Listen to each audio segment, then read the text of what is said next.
ನಮಸ್ತೆ ಸ್ನೇಹಿತರೆ, ಪೀಪಲ್ ಟಿವಿಗೆ ಸ್ವಾಗತ. ನಾನು ಮುರಳಿ ಮಾಲೂರು. ಸ್ನೇಹಿತರೆ, 2026 ಮೇ ತಿಂಗಳು ಅಂದರೆ ಕೇವಲ 5 ದಿನಗಳ ಹಿಂದೆ ಭಾರತದ ರಾಜಕೀಯ ಇತಿಹಾಸದಲ್ಲಿ ಒಂದು ಹೊಸ ಡಿಜಿಟಲ್ ಕ್ರಾಂತಿಗೆ ಸಾಕ್ಷಿ ಆಗ್ತಾ ಬರ್ತಾ ಇದೆ. ಯಾವುದೇ ರ್ಯಾಲಿಗಳಿಲ್ಲ, ಭಾಷಣಗಳಿಲ್ಲ, ಕೋಟಿ ಕೋಟಿ ರೂಪಾಯಿನ ಹಣ ಇಲ್ಲ, ಕೇವಲ ಜಸ್ಟ್ ಒಂದು ಸ್ಮಾರ್ಟ್ ಫೋನು, ಸ್ವಲ್ಪ ಇಂಟರ್ನೆಟ್ಟು ಮತ್ತು ಅಪಾರವಾಗಿರ್ತಕ್ಕಂಥ ಯುವ ಆಕ್ರೋಶ ಇವೆಲ್ಲ ಸೇರಿ ಸೃಷ್ಟಿ ಮಾಡಿದಂತಹ ಬಿರುಗಾಳಿನೇ cockroach Janata party alias CJP. ಇದು ಜಸ್ಟ್ ಒಂದು ಮೀಮ್ ಮಾತ್ರ ಅಲ್ಲ, ಇದು ನಮ್ಮ ಭಾರತದ ಜನ್ಜಿ ಯುವಕರು ವ್ಯವಸ್ಥೆಯ ವಿರುದ್ಧ ಸಿಡಿದು ನಿಂತಿರುವಂಥ ಒಂದು ಪರಿ ಅಂತಲೇ ನಾವು ನೋಡಬೇಕಾಗತ್ತೆ. ಇಂದು ನಾವು ಈ ಒಂದು ವಿಡಿಯೋದಲ್ಲಿ ಈ CJP ಹೇಗೆ ಹುಟ್ಕೊಳ್ತು, ಕೇವಲ 4 ದಿನದಲ್ಲಿ ಆಡಳಿತಾರೂಢ BJPಯ ಅಧಿಕೃತ ಇನ್ಸ್ಟಾಗ್ರಾಮ್ ಫಾಲೋವರ್ಸನ್ನು ಸಂಖ್ಯೆಯನ್ನು ಇದು ಹೇಗೆ ಹಿಂದಕ್ಕೆ ಮುಂದೆ ನಡೀತಾ ಇದೆ, ಇದರ ಹಿಂದಿರುವಂಥ ಮಾಸ್ಟರ್ ಮೈಂಡ್ ಯಾರು, ಮತ್ತು ಇದು ಭಾರತದ ರಾಜಕೀಯದ ಮೇಲೆ ಬೀರ್ತಾ ಇರುವಂತಹ ಪರಿಣಾಮಗಳೇನು ಅನ್ನೋದನ್ನು ಯಾವುದೇ ರೀತಿಯ ಮುಚ್ಚುಮರ ಇಲ್ಲದೆ ವಸ್ತುನಿಷ್ಠವಾಗಿ ವಿಶ್ಲೇಷಣೆ ಮಾಡುವಂಥ ಪ್ರಯತ್ನವನ್ನು ಮಾಡೋಣ. ಅದಕ್ಕೂ ಮುನ್ನ ನೀವೇನು ಪೀಪಲ್ ಚಾನಲನ್ನು ಸಬ್ಸ್ಕ್ರೈಬ್ ಮಾಡಿಲ್ಲ ಅಂದರೆ ದಯವಿಟ್ಟು ಈಗಲೇ ಸಬ್ಸ್ಕ್ರೈಬ್ ಮಾಡಿ, ಹಾಗೆ ಬೆಲ್ ಐಕಾನ್ ಕ್ಲಿಕ್ ಮಾಡೋದನ್ನು ಮರಿಬೇಡಿ.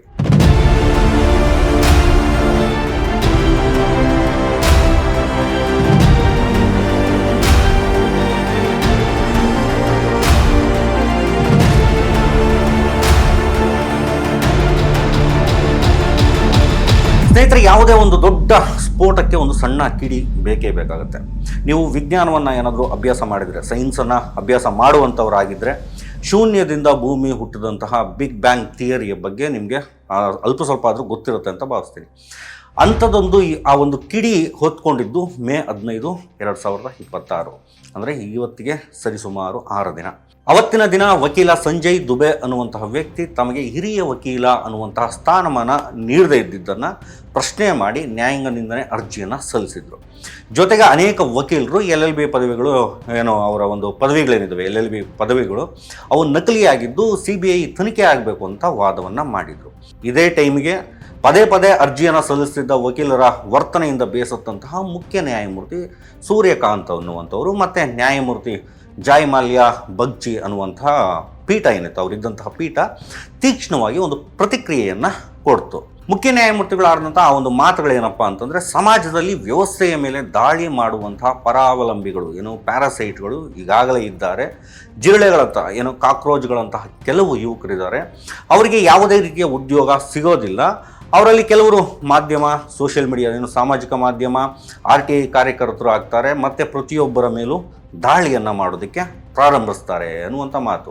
ಈ ಒಂದು ಹೇಳಿಕೆ ಹೊರಗಡೆ ಬಂದಿದ್ದೇ ತಡ ಇಡೀ ದೇಶದ ಯುವ ಜನತೆ ಕುದಿದು ಎದ್ದರು.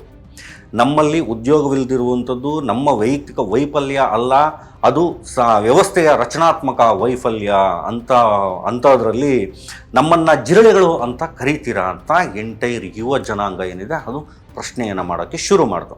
ತಕ್ಷಣವೇ ಎಚ್ಚೆತ್ಕೊಂಡಂಥ ಸೂರ್ಯಕಾಂತ್ ಅವರು ಮೇ 16ನೇ ತಾರೀಕು ಸ್ಪಷ್ಟನೆಯನ್ನು ನೀಡ್ತಾರೆ. ನನ್ನ ಹೇಳಿಕೆಯನ್ನು ತಪ್ಪಾಗಿ ಉಲ್ಲೇಖ ಮಾಡಲಾಗಿದೆ. ನಕಲಿ ಪದವಿ ಪಡೆದು ವೃತ್ತಿಗೆ ಬರ್ತಾ ಬಂದವರನ್ನು ಮಾತ್ರ ನಾನು ಪರಾವಲಂಬಿಗಳು ಅಂತ ಮಾತನಾಡಿದ್ದೆ.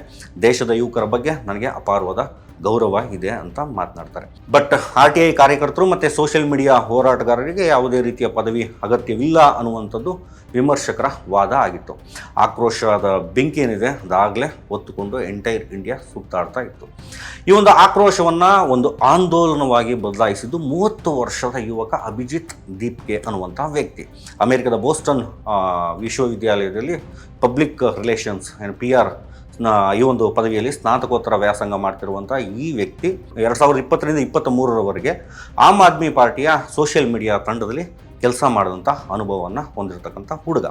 CJI ಹೇಳಿಕೆ ಬಂದಂತಹ ಕೆಲವೇ ಗಂಟೆಗಳಲ್ಲಿ ಅಭಿಜಿತ್ ಆರ್ಟಿಫಿಷಿಯಲ್ ಇಂಟೆಲಿಜೆನ್ಸ್ ಆ ಒಂದು ಟೂಲ್ಗಳೇನಿದ್ದಾವೆ, ChatGPT ಮತ್ತು ಕ್ಲೌಡ್ ಇವುಗಳನ್ನು ಬಳಸಿಕೊಂಡು ಕಾಕ್ರೋಚ್ ಜನತಾ ಪಾರ್ಟಿ ಅನ್ನುವಂಥ ಒಂದು ವೆಬ್ಸೈಟು, ಲೋಗೋ ಮತ್ತು ಪ್ರಣಾಳಿಕೆಯನ್ನು ಸಿದ್ಧಪಡಿಸಿ ಆಚೆ ಬಿಡ್ತಾರೆ.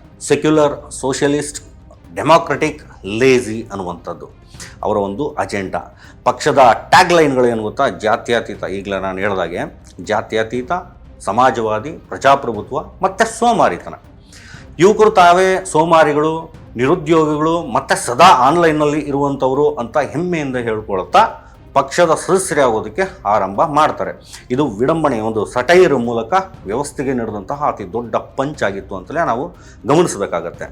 ಬಟ್ ಕೇವಲ ಒಂದು ಡೈಲಾಗ್ನಿಂದ ಇಷ್ಟೊಂದು ದೊಡ್ಡ ಪಕ್ಷ ಅನ್ನುವಂಥದ್ದು ಕಟ್ಟೋದಕ್ಕೆ ಸಾಧ್ಯನಾ? ಖಂಡಿತವಾಗ್ಲೂ ಇಲ್ಲ.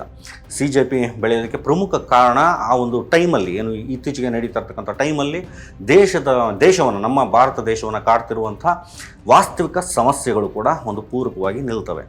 ವಿಶೇಷವಾಗಿ 22 ಲಕ್ಷ ವಿದ್ಯಾರ್ಥಿಗಳ ಏನು ಭವಿಷ್ಯವನ್ನು ಅತಂತ್ರಗೊಳಿಸಿದಂತಹ ನೀಟ್ UG 2026ರ ಪರೀಕ್ಷಾ ಅಕ್ರಮ.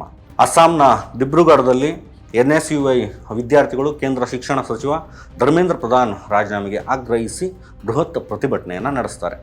ರಾಜಸ್ಥಾನದ ಜೈಪುರದಲ್ಲಿ ಕಾಂಗ್ರೆಸ್ ನಾಯಕರು BJP ಕೇಂದ್ರ ಕಚೇರಿಗೆ ಮುತ್ತಿಗೆಯನ್ನು ಹಾಕುವಂಥ ಒಂದು ಪ್ರಯತ್ನವನ್ನು ಕೂಡ ಮಾಡ್ತಾರೆ. ಮಹಾರಾಷ್ಟ್ರದ ಅಕೋಲಾದಲ್ಲಿ ಏನು ಸಚಿವರ ಪ್ರತಿಕೃತಿಯನ್ನು ದಹನ ಮಾಡಿ ಅಲ್ಲಿ ಕೂಡ ತಮ್ಮ ಪ್ರತಿಭಟನೆಯನ್ನು ಅಲ್ಲಿ ನಡೆಸ್ತಾರೆ. ಒಡಿಶಾದಲ್ಲಿ BJD ಪಕ್ಷ ಸಚಿವರು ಏನು ನೈತಿಕ ಹೊಣೆಯನ್ನು ಹೊತ್ತು ರಾಜೀನಾಮೆ ನೀಡಬೇಕು ಅಂತ ಒತ್ತಾಯವನ್ನು ಮಾಡ್ತಾರೆ.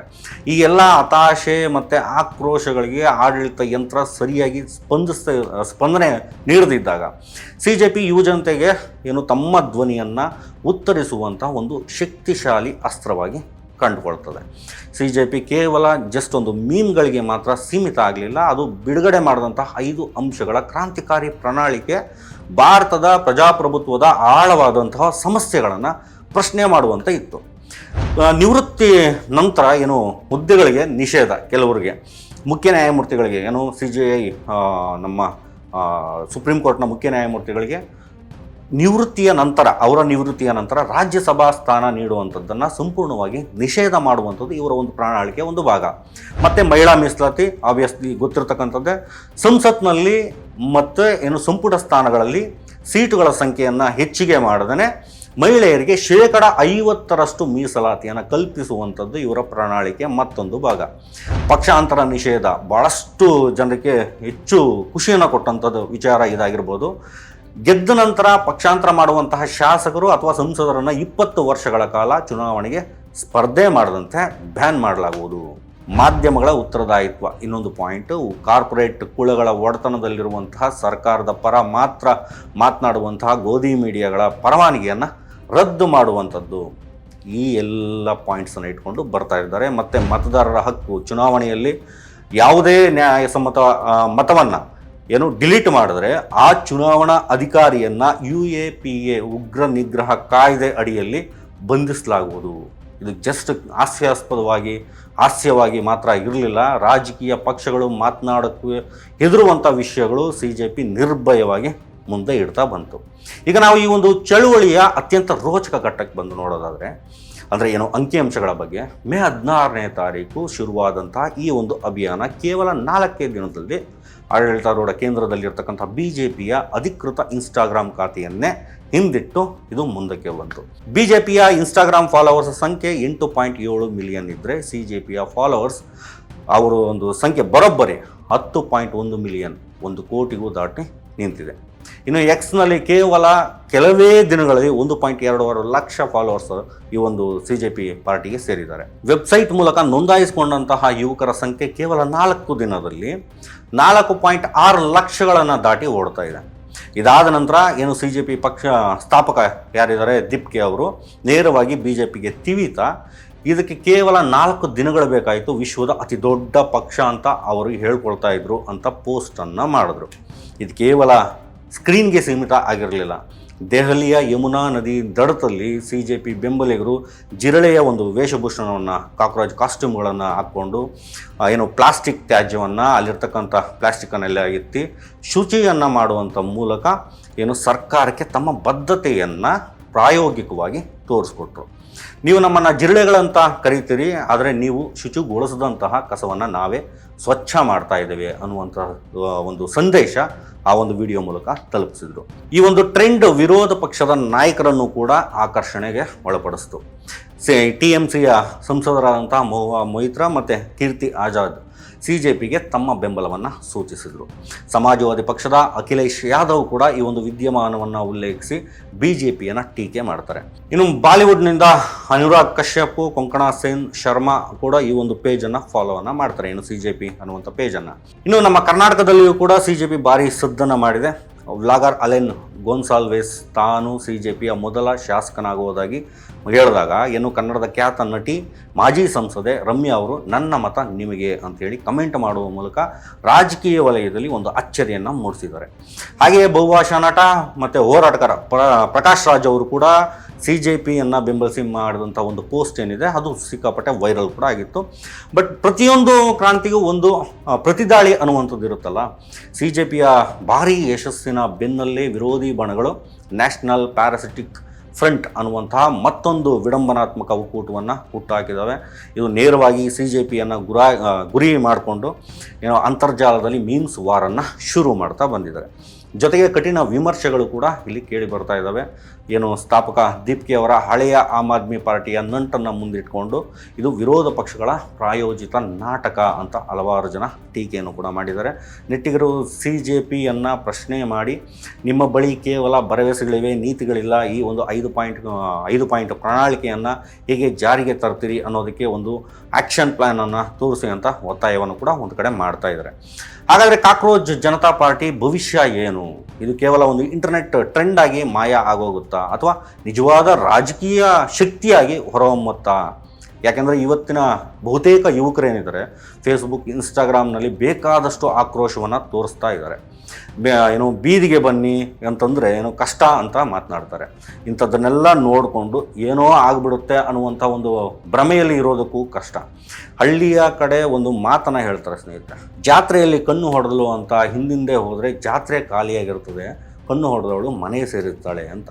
ಸೊ ಪಕ್ಷ ಅನ್ನುವಂಥದ್ದು ಭವಿಷ್ಯದಲ್ಲಿ ವರ್ಚುವಲ್ ಜೆನ್ಜಿ ಸಮಾವೇಶವನ್ನು ನಡೆಸುವಂತಹ ಘೋಷಣೆ ಮಾಡಿದೆ ಈ ಒಂದು CJP ಅನ್ನುವಂಥ ಪಕ್ಷ.